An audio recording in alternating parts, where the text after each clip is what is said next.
I'm Tony Remus, and this is Tony Talks Back. Democracy. It's a beautiful thing, isn't it? The will of the people.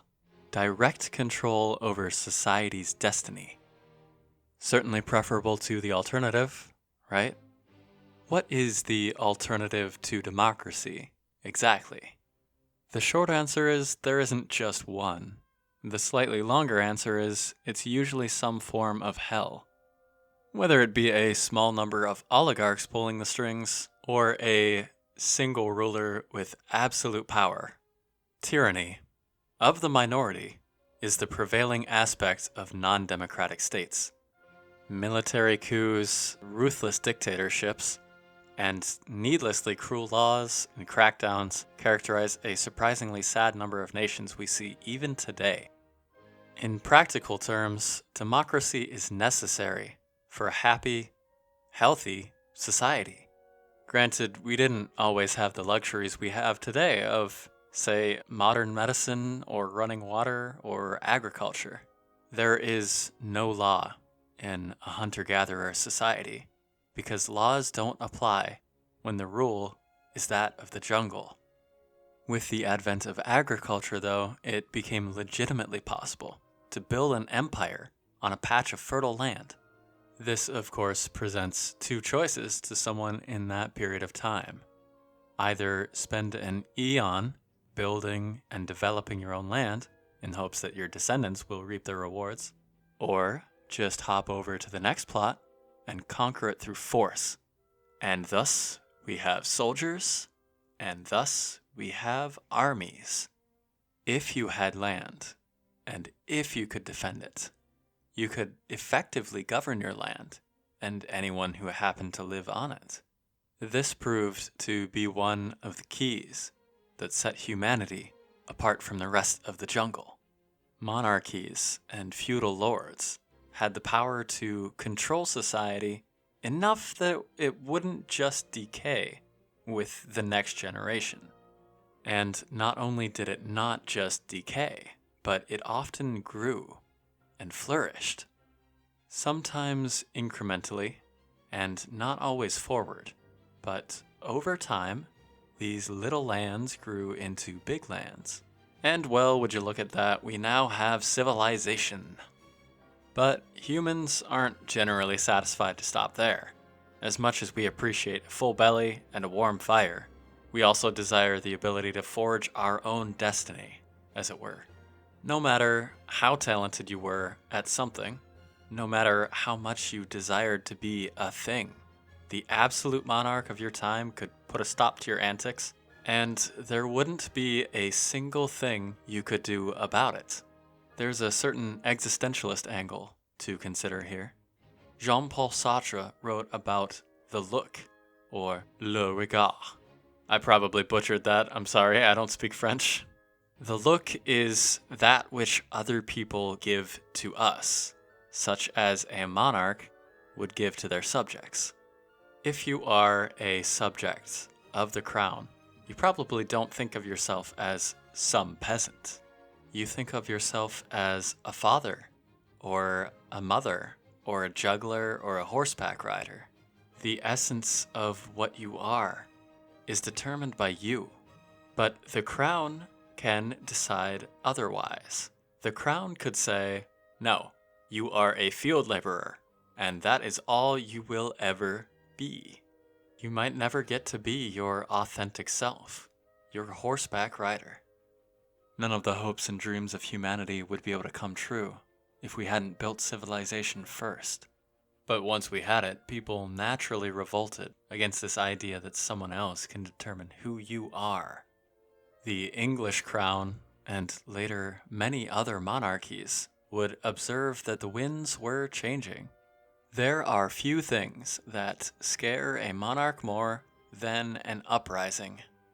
So, monarchies, such as Great Britain, devolved their power into mixes of absolute rule and republic-style systems, representing a more broad group of people than just the crown.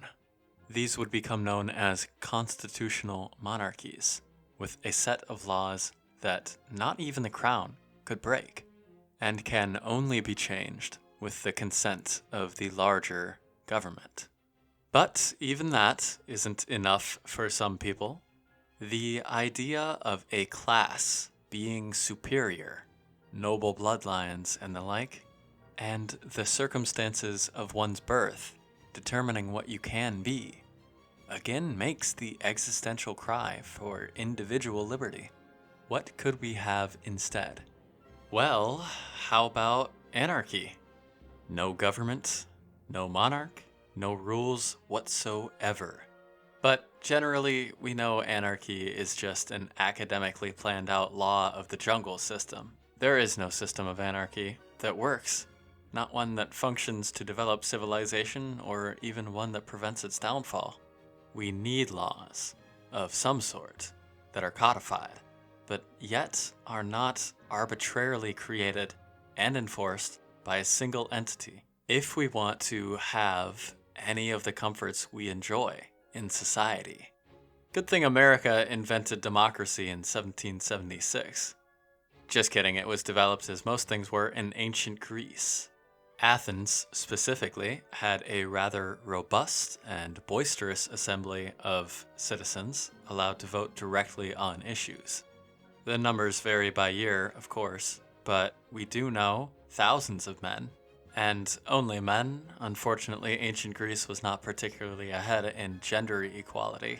Thousands of men gathered on the central Athenian hill to take part in one of the world's oldest democracies. Now, keep in mind that the people vote directly on issues. In other words, it's a direct democracy. There's an old adage, strength in numbers. This is just obviously true when it comes to democracy. If you can convince enough people to be on your side, there is little you couldn't accomplish in such a system. If you can't yet see where the problem might be, let me elaborate. Democracy killed Socrates. The people of ancient Athens voted to end the life of a man who might be the most influential person to have ever lived.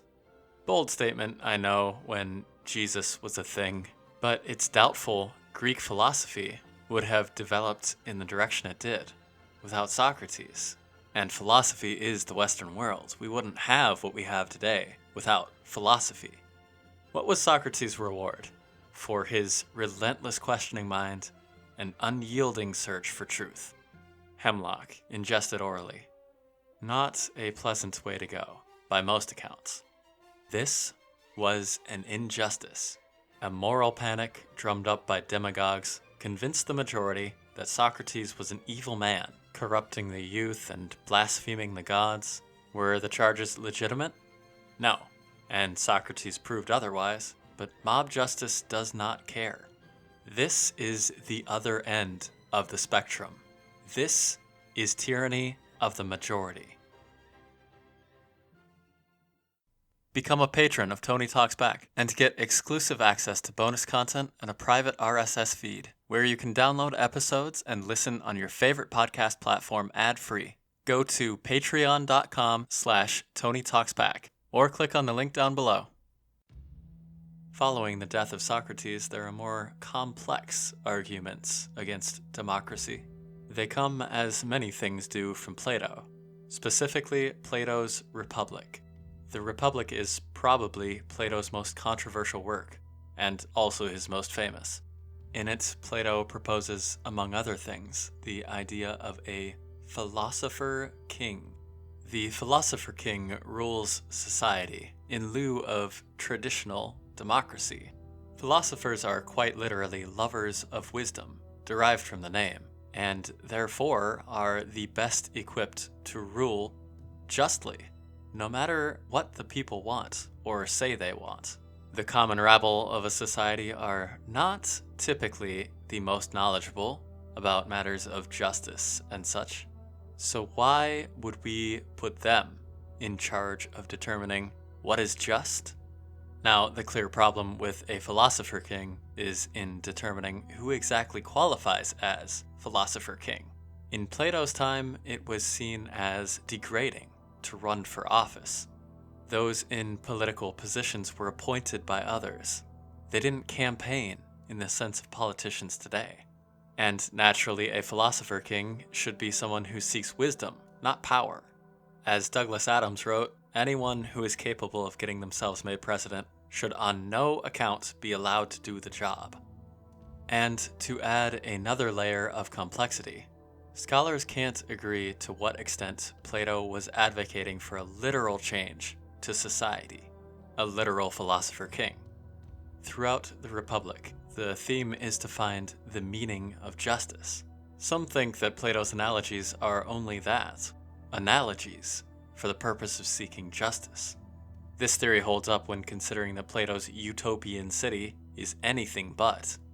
But there is also the historical context in which Plato and Socrates lived. Throughout ancient Greece, the people routinely saw democracy fail. The people made unjust decisions, notably with the trial and execution of Socrates. That alone may be actual argument enough for a philosopher-king. No matter how you slice the cake, the death of Socrates as we understand it today feels like a great tragedy. A Greek tragedy, if you will. But how does one avoid the tyranny of the majority without replacing it with the equally undesirable tyranny of the minority? In a simple, direct democracy, if the majority vote to put someone to death, then their vote is law. It doesn't work to just enact laws saying no one can be voted put to death, as a majority could change that very law. Now, to give credit where it's due, in certain situations the Athenians did have advanced democratic proceedings involving quorum or a supermajority. That's not believed to have been the case at the trial of Socrates, though. We don't know the exact number of jurors that sentenced Socrates to death, but estimates put it around 500 jurors total and a little over 250 that voted hemlock. Imagine for a minute being so hated that over 250 people vote to end your life. And this was all face to face. You couldn't help but stare at the man you despised enough to literally murder. Interesting side note, but there was a Norwegian named Vidkun Quisling during the Second World War, collaborated with the Nazis to rule the German-occupied Norway. This, of course, pissed a lot of people off. The man was apparently so hated that after the war, Norway reinstated the death penalty after abolishing it some decades prior, just to kill him and a few other Nazi conspirators. War criminals and genocidal maniacs aside, the Athenian system, on the whole, is not very attractive in the modern world. It served its purpose, but it's too arbitrary. There's nothing set in stone, so to speak, and demagogues rule the stage. At least with a monarchy, the king's word is law. You can count on at least that much. And here is where Americans can really count their blessings for the Founding Fathers. Whatever gripes you might have about any particular aspect of the American political system, and there are legitimate concerns, our governmental organization is nothing short of ingenious. Everyone tends to recognize July 4th, 1776 as the beginning of America, the country. But the true birth of the United States of America was on March 4th, 1789, when the Constitution of the United States became the law of the land. See, our United States has never been a direct democracy. We elect representatives who democratically vote on issues while representing the people that elected them. The people do not have direct control. Our system in the United States is actually a republic, a constitutional republic, also called a representative democracy, not a direct democracy. The Constitution itself is a compromise. A compromise-stitution, if you will, as coined by C.G.P. Grey. Back in the Tea Party days, there were states with more and less people living in them, just as there are now states like California and Wyoming, at opposite ends of the population spectrum. If every issue needing a societal decision were to be voted on by literally everyone in the country, 5-ish states could determine the outcome regardless of the wishes of the other 45 states. And I'm not saying that as if it's a good thing or a bad thing. It simply is a fact. And it's also a fact that the Founding Fathers did not want that to be the case. That is, the Founding Fathers did not want mob rule, nor for a few states to hold all the cards in the Union. So we have 2 houses of Congress, the Senate and the House of Representatives, all of which is standard knowledge and rather boring of me to say. But what they represent is, in the case of the Senate, the power for states to vote on equal footing with each other regardless of population. And in the House, proportional representation based on population.